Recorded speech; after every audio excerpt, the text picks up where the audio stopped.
Você sabe, assim, a escrita é uma coisa interessante porque às vezes a gente coloca ideias dentro de uma frase e muitas vezes as pessoas não acessam totalmente. Então, nessas lives aqui, trazendo leituras de alguns tópicos, o que eu faço é poder dar uma esmiuçada, assim, em alguns pontos que, porventura, fiquem um tanto obscuros enquanto é feita uma leitura. Nesse tópico 40 do livro, conversando sobre Moitian, o silêncio, conforme indicado pelas escolas esotéricas ou espiritualistas para o caminho espiritual, não se refere simplesmente a não comentar sobre determinado método ou conhecimento interno.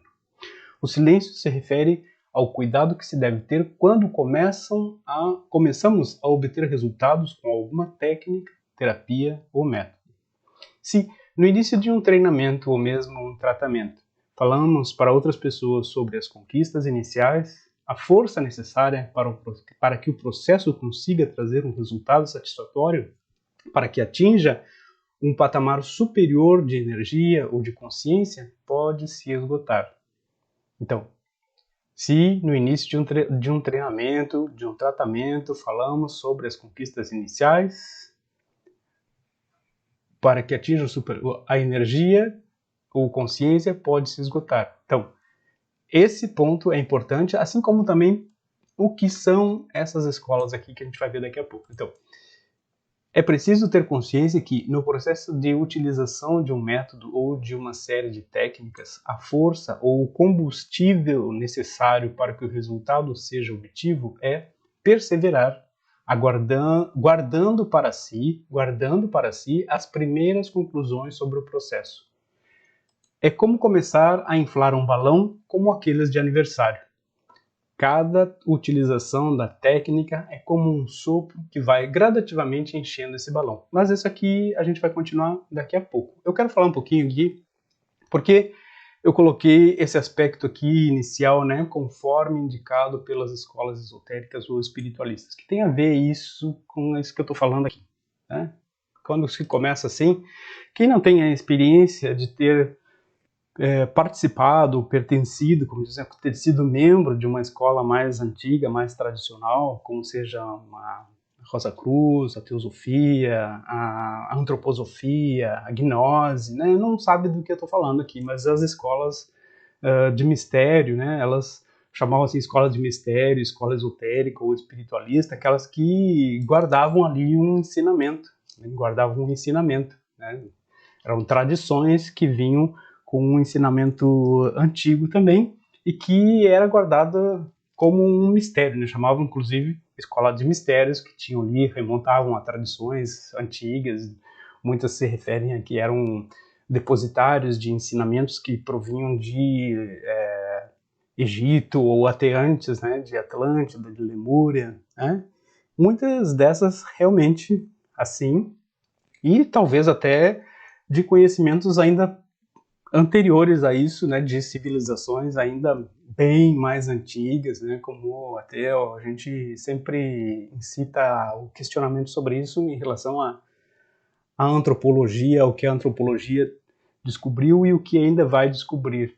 Mas então, esse mistério, né, e quando perguntam o que é uma escola de mistério, escola esotérica, por que esotérica, né? Lembrando que tem também um tópico que, deixa eu ver se eu acho aqui, o tópico, tem um tópico aqui no livro azul também, assim, aqui ó, que é o tópico 262, no qual a página 262, tópico 127, eu falo ali a diferença entre esotérico e exotérico, né?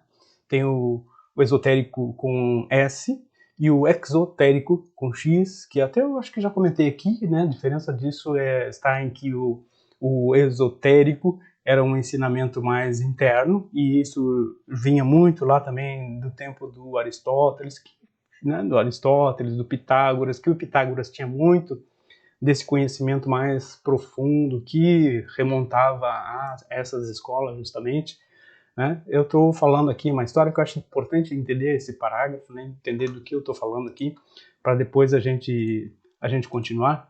O que eram esses mistérios que eles pretendiam esconder, né? Bom, existem muitas coisas que eram escondidas. Então, no primeiro momento, é colocar longe do olhar profano, né, aqueles conhecimentos e aqueles conteúdos, né? Depois eu vou falar do que seriam esses conteúdos e conceitos. Primeiro, esconder do olhar profano. Então, era o conhecimento esotérico com S, aquele conhecimento que era passado só dentro dos, né, na época eram chamados assim escolhidos, né? Escolhidos, aqueles que estudavam aquilo que era passado só dentro do ensinamento. Para isso, se utilizavam de quê?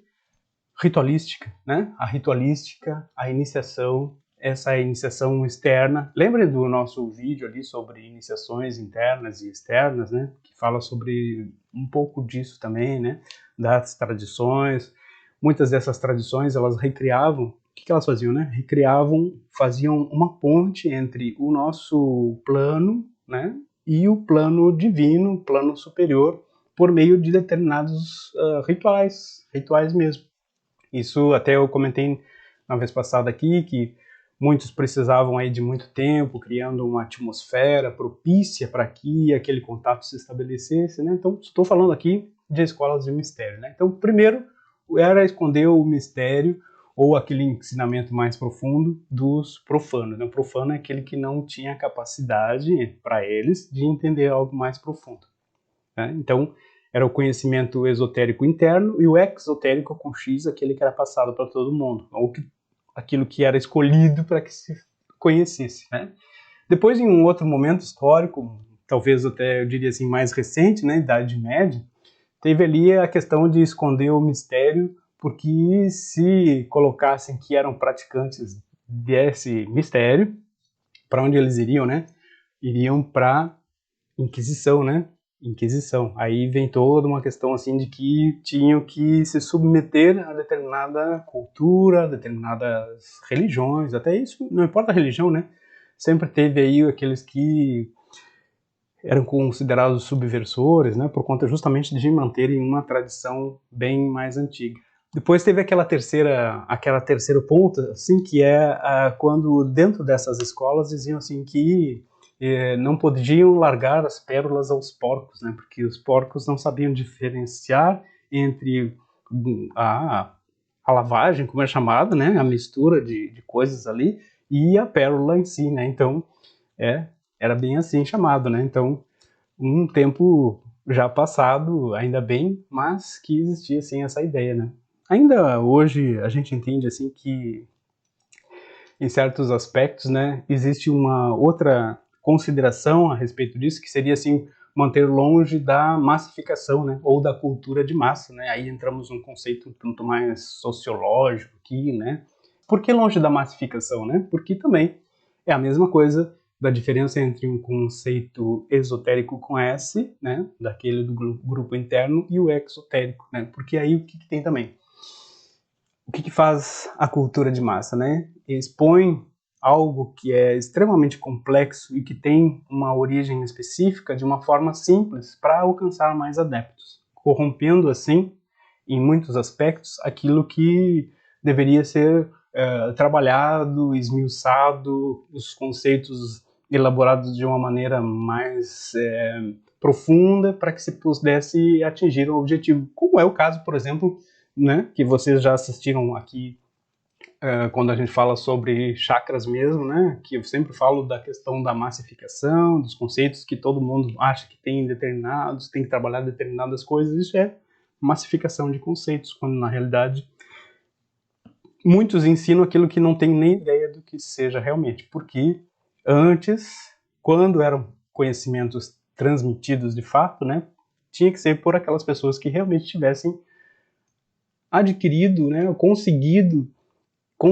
atingir o nível, a consecução daquilo que era a tradição ensinada, né, que a tradição ensinava. Então, hoje, qualquer um abre ali um manual e ensina, fala a respeito, tudo bem, é assim mesmo, é a nova cultura, mas não expressa realmente que alguém tenha atingido a consecução daquilo ali com aquela técnica, com aquela prática, com aquela escola até que tenha desenvolvido muito mais de uma maneira intelectual que especificamente do plano interno, né? Então, o que era uma escola interna, uma escola esotérica, uma escola tradicional, uma escola de mistérios, né? Então, era isso, né? Uma tradição que tinha um conceito profundo, transmitido por meio de quê? De uma iniciação que conectava o iniciado com uma frequência, com a compreensão que ele vai receber do seu processo. Aí entramos no outro, processo. Né? Isso é uma escola de mistério. O que é processo? Né? A gente vai ver isso daqui a pouco também, quando a gente começar a falar do balão, da bexiga. Então, essas escolas, né, o que elas revelam? Né? O que elas têm de tanto mistério? Por que elas têm assim essa coisa do guardar o segredo? Né?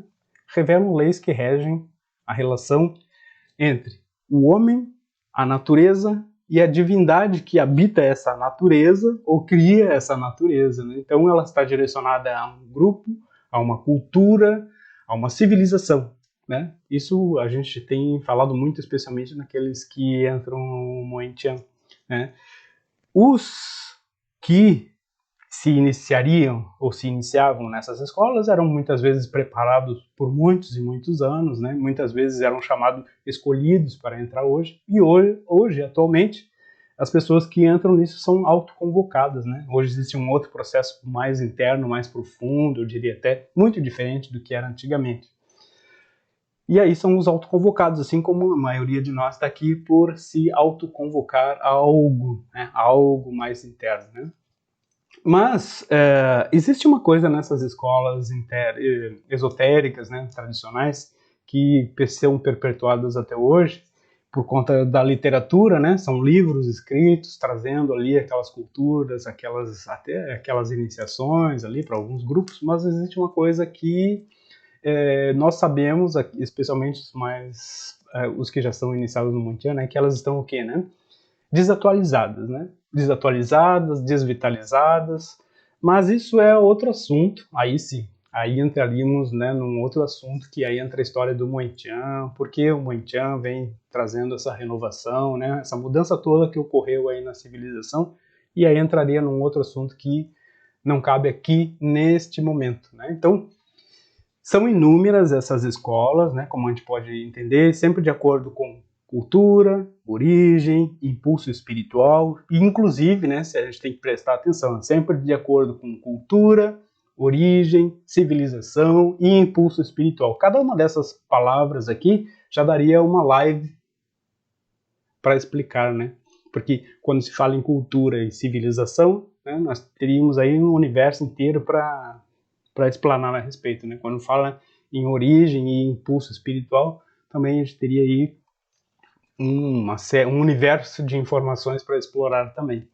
Tá? Mas isso não nos chama atenção aqui. Mas o que interessa é o seguinte, que em tudo isso existia algo, então, que nessas escolas, quando a pessoa entrava ali, né, quando a pessoa estava ali, inclusive tem aqui no canal, ainda tem aqui restos, eu vou chamar assim, restos de uma ideia que ainda estou para construir mais, né? Quando der tempo aí eu vou voltar a ela, que é uma série escolas e autores espiritualistas, alguma coisa assim, que inclusive eu estava para essas lives aí eu elaborei um texto que pode até, quando eu estudar melhor aquilo ali, virar até um livro sobre a história dessa espiritualidade como cultura, né?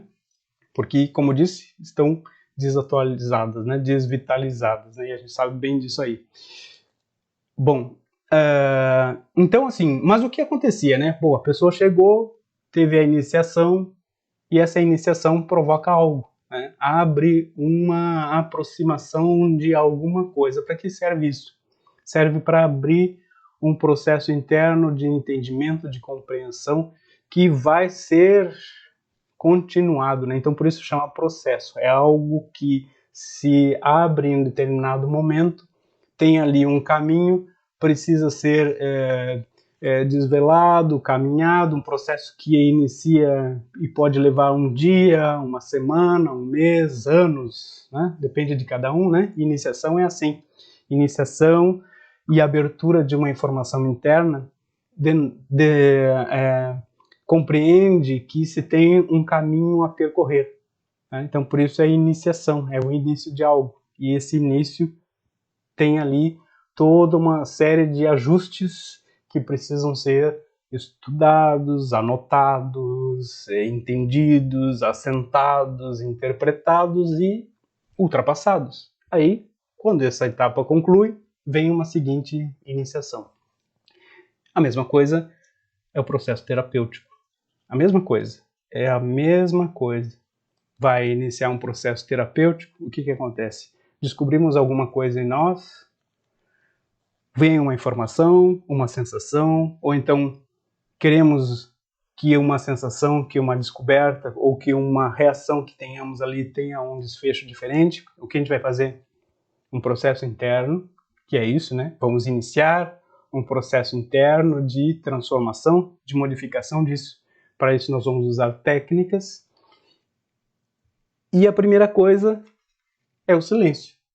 É o silêncio para que se possa realmente entender intimamente aquilo que está brotando, aquilo que está sendo absorvido, que vai ser assentado e que vai proporcionar a entrada em um estado de consciência distinto e que, porventura, mova obstáculos como sendo reações negativas, hábitos negativos, vícios, né? Então, esse é o sentido. Vamos continuar lendo aquele texto?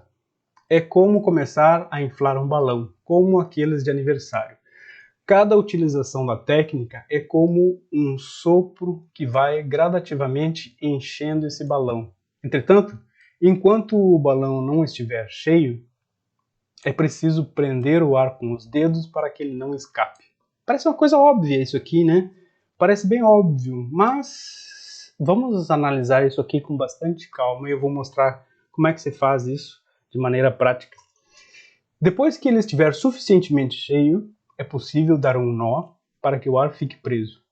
Ainda que, em relação a uma técnica ou o resultado de um processo interno signifique que o balão precisa ser estourado, ele precisa ser estourado, né? Não é só encher e não é só atar, não é fazer a bolinha, tem que estourar. Por que precisa estourar? É necessário atingir a capacidade máxima para que se obtenha o resultado. Considerando o balão como um campo energético, é preciso visualizar a seguinte ideia. Existem muitos balões, um dentro do outro. Cada processo interno preenche e estoura o balão interno, possibilitando que o maior, o externo, possa ser trabalhado. Então, quanto mais processos internos eu vou analisando e eu vou ultrapassando, é como se eu fosse estourando os balões que estão um dentro do outro e eu vou fazendo o meu campo também crescer, a minha perspectiva crescer, e eu posso levar isso tanto para a vida espiritual como psicológica.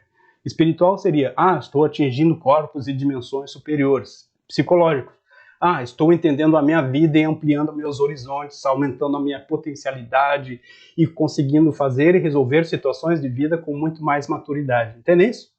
Muito bem.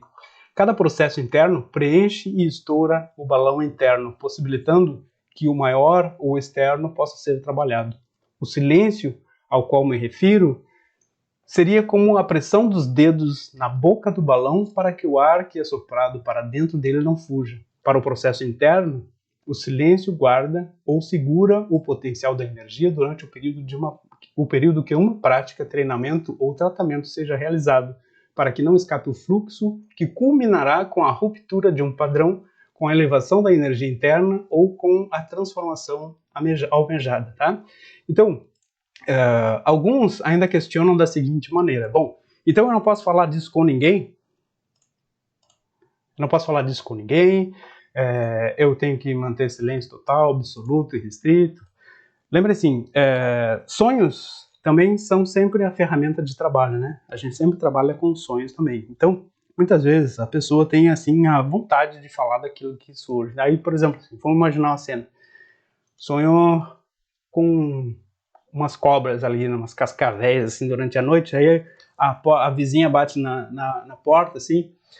Aí diz assim, essa noite eu sonhei com umas cobras tão feias.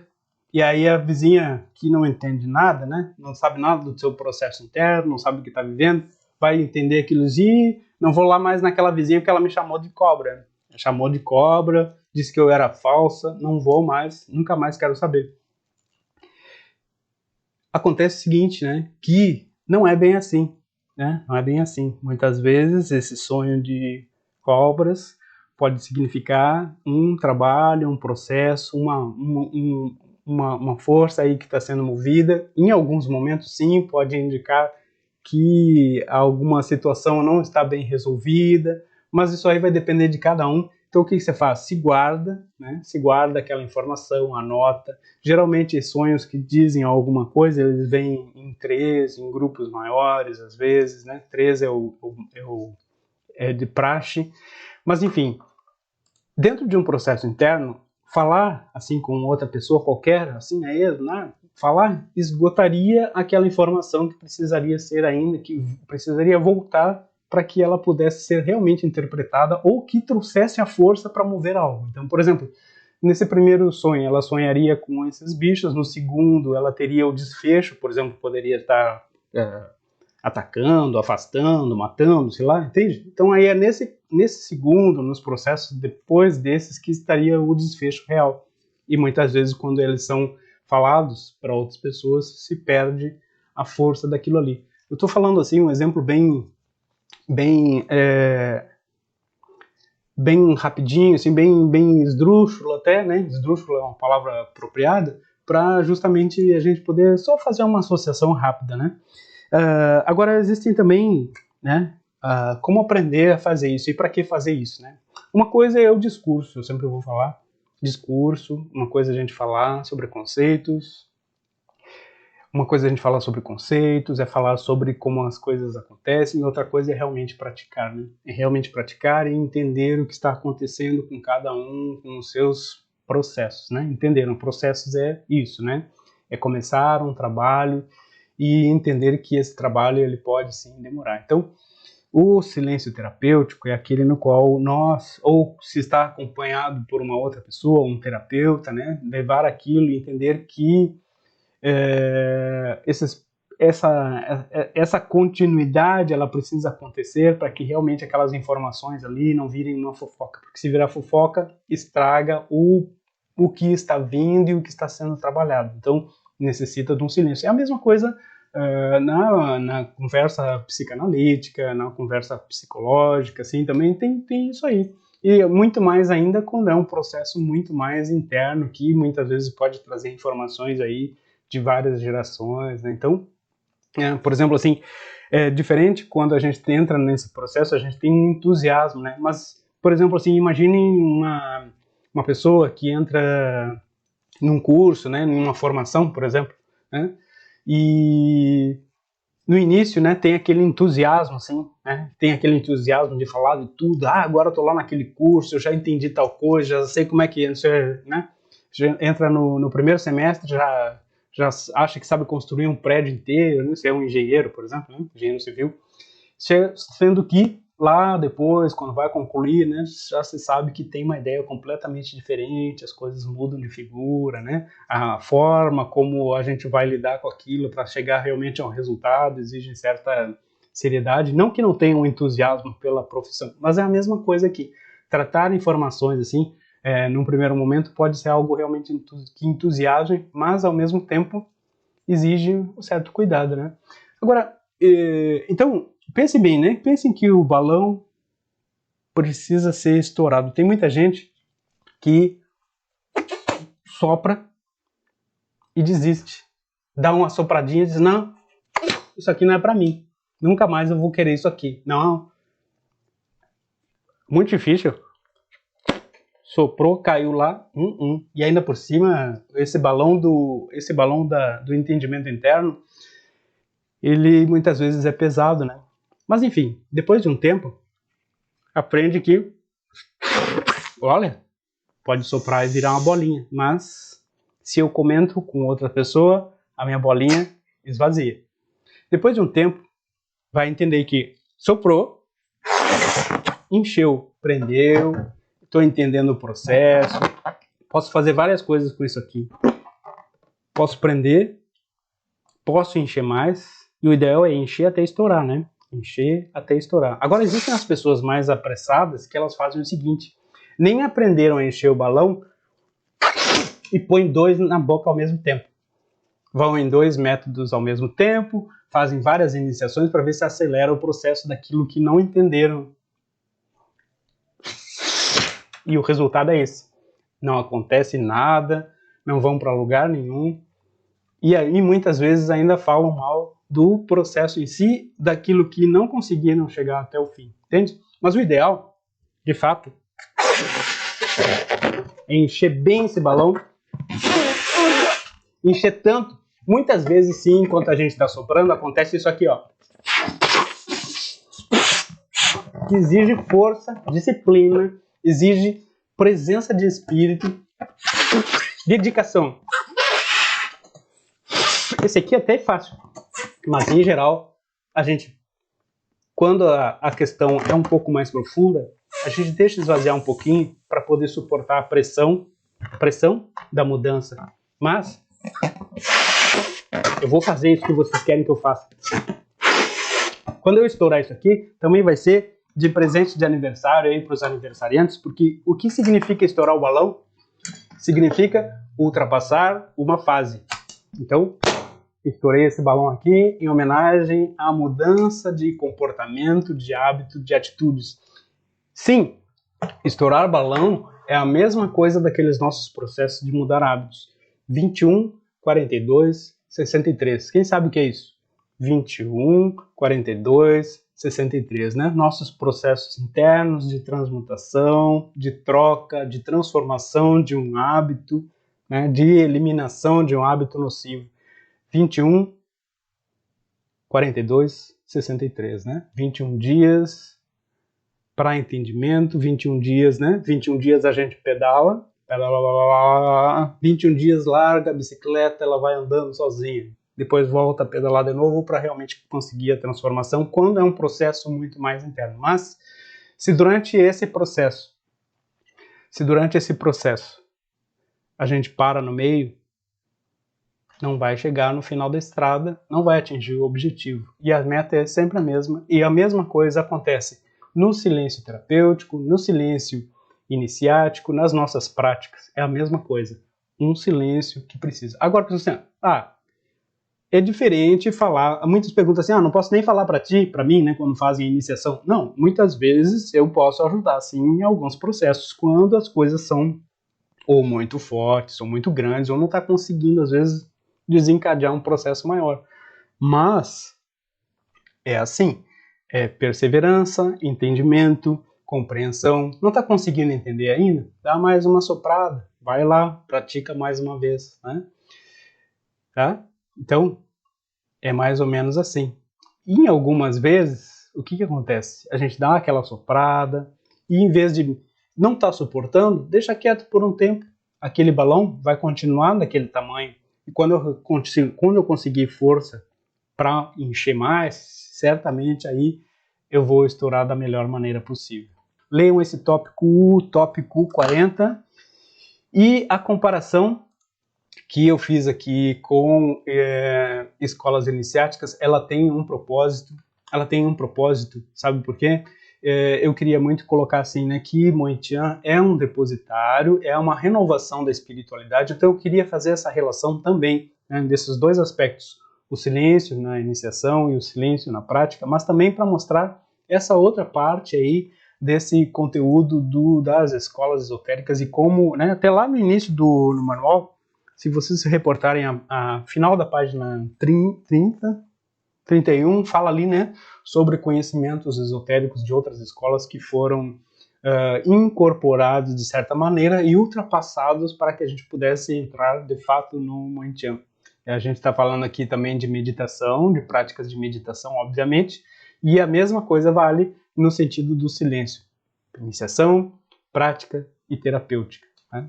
O sentido do silêncio é esse, guardar a força até que se possa ultrapassar um processo. Se precisam de ajuda nesse processo, procurar alguém que entenda desse processo ou já o tenha ultrapassado. A vizinha, se a vizinha não faz isso, ela não vai ajudar. Ela pode sim estourar o balão ou deixar esvaziar o balão antes que se chegue propriamente a estourá-lo, tá? E estourar é o que precisamos de fato. Vamos então aqui para a nossa prática de meditação de hoje, tá? Prática de meditação de hoje, encerrando a nossa semana, mas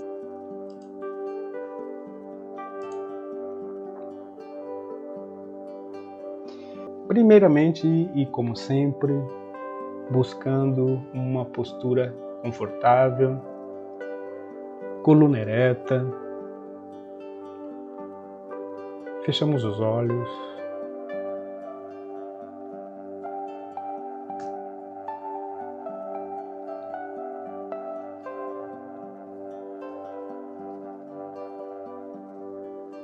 deixamos a respiração um pouquinho mais profunda, bem suave, bem tranquila.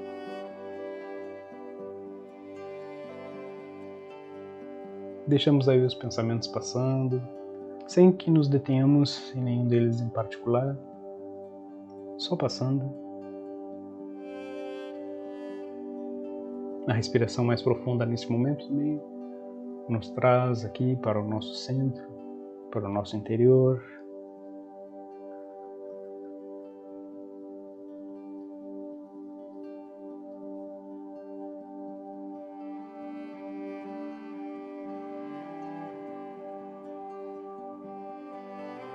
Fechamos os olhos, palmas das mãos para baixo, pertinho aí dos joelhos, sobre as coxas.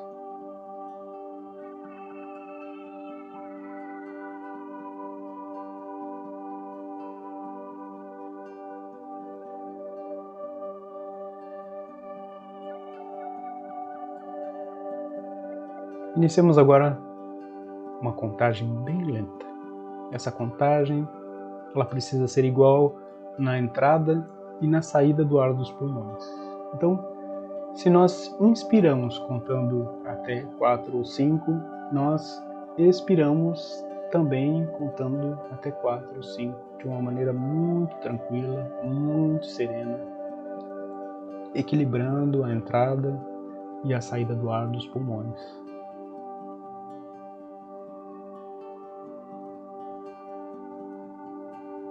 É o momento ainda de ajustarmos a nossa postura para que ela esteja confortável, para que nós possamos ficar imóveis até o final do exercício.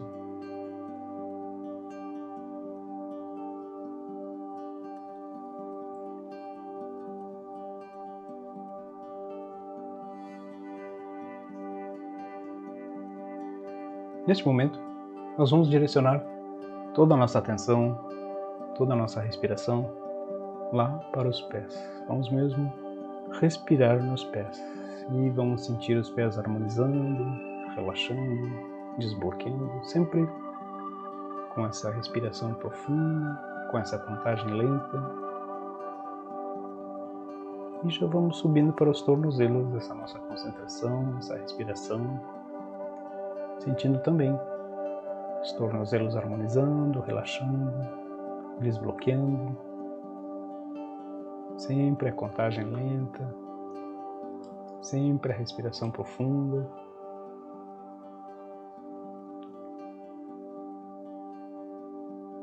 Respiramos e nos concentramos agora nas pernas, desde os tornozelos até os joelhos, nas pernas. Sentimos bem panturrilhas, canelas, toda essa região aí harmonizando, relaxando, desbloqueando. A respiração profunda, a contagem lenta nas pernas.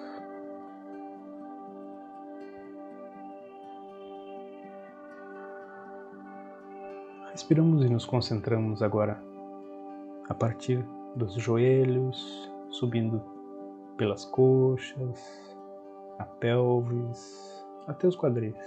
Toda essa região recebendo a nossa respiração, essa contagem lenta, essa concentração, que vai da mesma maneira, harmonizando, relaxando, desbloqueando desde os joelhos, coxas, nádegas, até os quadris.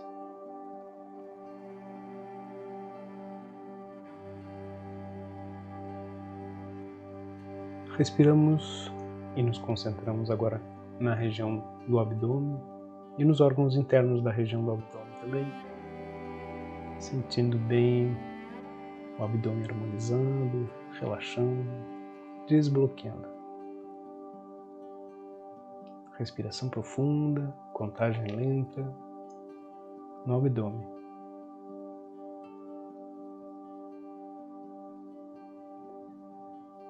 Respiramos e nos concentramos agora na região do tórax e também nos órgãos internos da região do tórax. Respiração profunda, contagem lenta.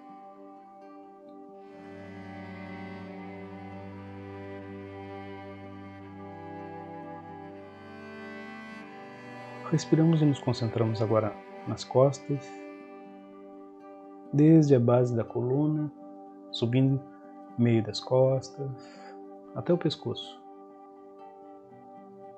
A respiração profunda, a contagem lenta nas costas. Por onde essa nossa respiração, essa concentração passa, vamos sentindo uma verdadeira massagem com a respiração nas costas.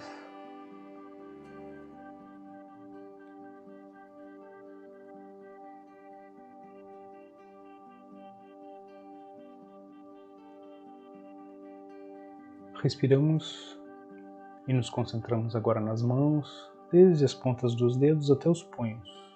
Vamos sentindo bem essa respiração, essa concentração aí, relaxando, desbloqueando, harmonizando as mãos.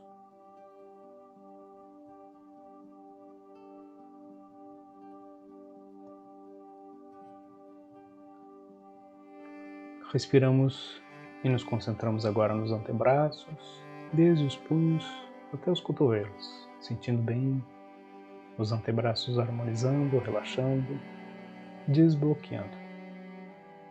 A respiração profunda, a contagem lenta.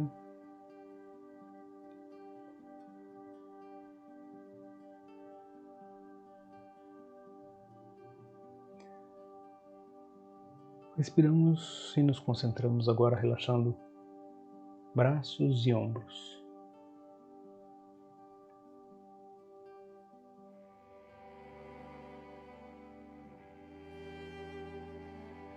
Vamos sentindo bem braços e ombros harmonizando, relaxando, desbloqueando. Respiração profunda, contagem lenta.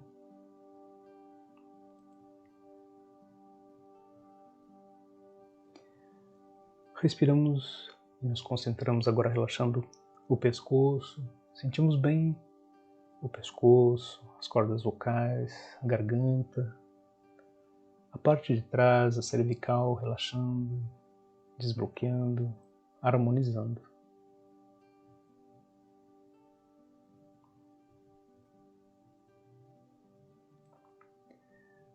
Respiramos e nos concentramos agora relaxando a mandíbula, deixamos ela bem solta. Sempre essa parte, essa região da mandíbula precisa estar bem relaxada. Tem aí muitas informações que precisam soltar, dissolver. Respiramos e nos concentramos agora relaxando os músculos da boca, os lábios, a parte interna da boca.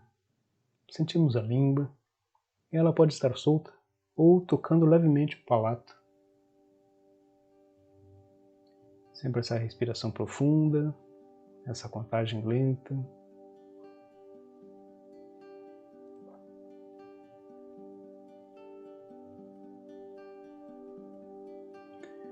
Respiramos e nos concentramos agora relaxando o nariz, os músculos da face, orelhas, ouvidos. Respiração profunda, contagem lenta. Respiramos e nos concentramos agora relaxando as pálpebras, os olhos, as sobrancelhas, desfazendo marcas de expressão, a testa e o couro cabeludo.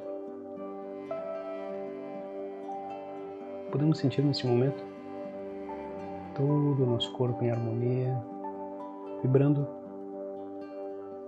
como um só órgão, cheio de vitalidade. E nós podemos sentir isso desde os nossos pés, subindo pelos tornozelos, pernas, joelhos, coxas, nádegas, abdômen, subindo pelas costas, tórax, mãos, braços, ombros, pescoço, rosto, até o alto da cabeça.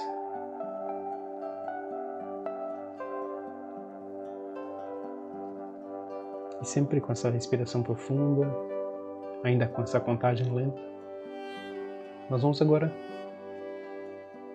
visualizar um pouquinho acima da nossa cabeça uma pequena esfera de luz branca ou dourada. E essa pequena esfera de luz, ela pulsa com a nossa respiração, aumentando o seu tamanho, até o ponto de que vamos sentindo que ela vai expandindo, aumentando o seu tamanho. E agora percebemos, visualizamos, sentimos que ela envolve toda a nossa cabeça, nos trazendo uma sensação de conforto, de alegria, de bem-estar. E com essa respiração, nós vamos vendo, sentindo, visualizando que essa esfera de luz aumenta ainda mais, a tal ponto que agora percebemos que ela envolve todo o nosso corpo, desde o alto da cabeça até os nossos pés. E para nós isso é como uma verdadeira chuva de luz dourada, uma chuva de luz dourada que vem descendo lá do alto da cabeça, se derramando, passando pelo rosto e aumentando muito essa sensação de conforto, de alegria, de vitalidade, de acuidade mental. Vai passando pelo rosto, se derramando essa chuva de luz dourada pelo pescoço, ombros, braços, mãos, tórax, passando pelas costas, passando pelo abdômen,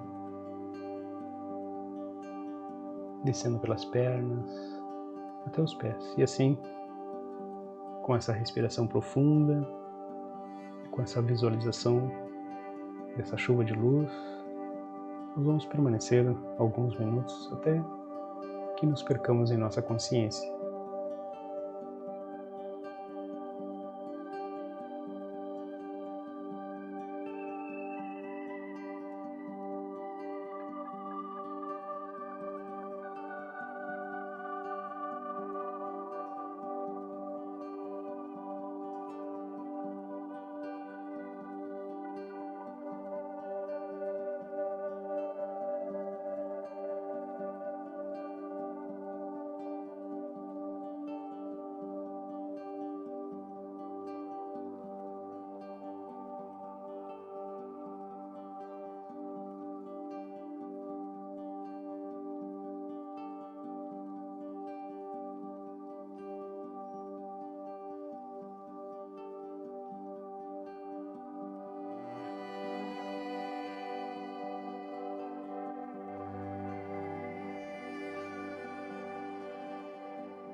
lentamente. Então, nós vamos agora retornando ao nosso ambiente, à nossa consciência habitual, lentamente.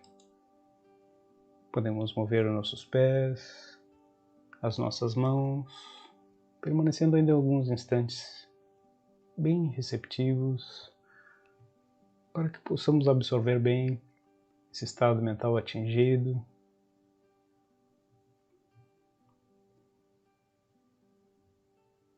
Aqueles que desejarem, permaneçam em mais algum tempo, ou realizando alguma outra prática.